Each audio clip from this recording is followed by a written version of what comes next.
Coolant service intervals have grown over the years, with some OEMs not recommending service until the vehicle has reached 100,000 miles. But as technicians, we understand there are factors in play that could cause the cooling system to require attention well before that maintenance interval arrives. Learn more in today's Mighty Minute.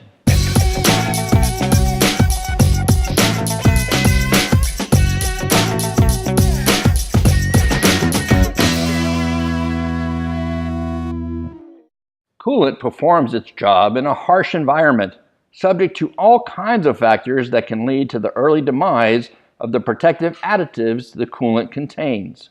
Once these additives are depleted, coolant degradation will accelerate, and the resulting acidic byproducts will start to eat away at the cooling system components and passages. Use a test strip to check the pH of the coolant.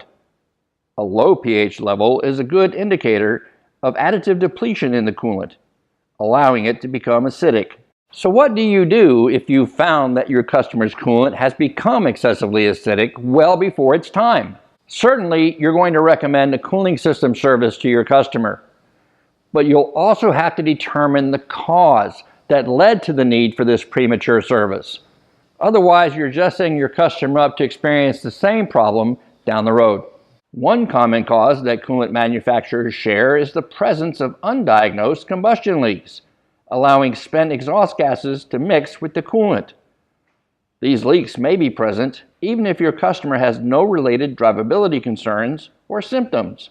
Here are a few ways that you can test for the presence of these gases. The traditional dye test may provide proof of the leak, as will conventional system pressure tests, but they won't always find the small ones. These may be more easily found using a 5-gas analyzer or a dedicated CO2 detector.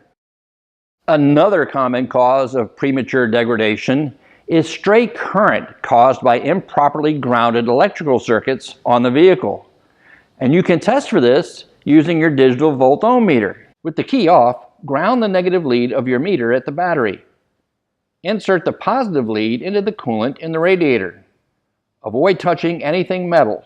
Keep the tip in the coolant alone. Now, we already know that the coolant tested too acidic, and that probably explains the reason that we're getting a voltage reading now. It's called a galvanic reaction, and it's a reaction between the acid in the coolant and the various metals in the cooling system. It's the same chemical reaction that a battery uses to develop voltage potential. Next, turn on the key and start the engine with every accessory turned on. If the voltage reading increases and exceeds 0.30 volts, test the vehicle's electrical grounds and repair as needed. And of course, after you've completed the cooling system service, retest to make sure you've corrected those causes. That'll do it for today's Mighty Minute. Thanks for watching.